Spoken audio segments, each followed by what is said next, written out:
আৰু বহাগৰ মাহ বুলি ক'লে বিহু। বিহু আমাৰ অকল বহাগ বুলি নহয়, জেঠতো চলে।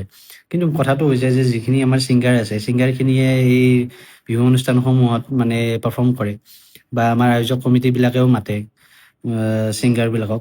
এতিয়া কথাটো হ'ল যে আপোনালোকেতো লাখ লাখ টকা লয় এখন অনুষ্ঠান কৰাৰ কাৰণে। লাখ লাখ টকা লৈ যেতিয়া সংগীত অনুষ্ঠান কৰাৰ সময়ত মঞ্চৰ সন্মুখত যিখিনি মানুহ থাকে, সেই মানুহখিনিলে দুটামান লাইন আপোনালোকে গান গাব, গাই পেলাই মাইকটো আগুৱাই দিব। আকৌ মানে মঞ্চৰ সন্মুখত থকা মানুহখিনিয়ে গাবৰ কাৰণে তেনেকুৱা ধৰণে পাৰফৰ্ম কৰে। কিন্তু কথাটো হ'ল যে বাহিৰৰ ছিংগাৰবিলাকে তেনেকুৱা কৰে জানো? তেনেকুৱাতো নকৰে।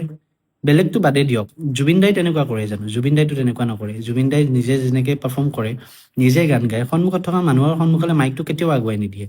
বাকী ছিংগাৰবিলাকে কিয় তেনেকুৱা কৰে? দুলাইনমান নিজে গাব, গাই পেলাই মাইকটো আগুৱাই দিব কিয়? পইচাটো আপোনালোকেহে লৈ আছে। পইচাটো আমাৰ নিচিনা ৰাইজে লোৱা নাই নহয়। আপোনালোকে যি ধৰণে পইচা লৈছে সেই ধৰণে পাৰফৰ্ম কৰক, সেই ধৰণে অনুষ্ঠান কৰক। হাত চাপৰি বজাব লাগে বা নাচিব লাগে বা গাব লাগে বুলি কোৱাৰ কোনো প্ৰয়োজন নাই। যদি আপুনি ভালদৰে পাৰফৰ্ম কৰে বা ভালদৰে অনুষ্ঠান কৰে, তেতিয়াহ'লে সন্মুখত থকা মানুহখিনি এনেই আপোনাৰ লগত গাব। মাইকটো আগুৱাই দিয়াৰ কোনো প্ৰয়োজন নাই। তো এইটো মোৰ নিজৰ মানে ক'বলগীয়া কথা আৰু বাকী বেলেগৰ দৃষ্টিত বেলেগ হ'ব পাৰে।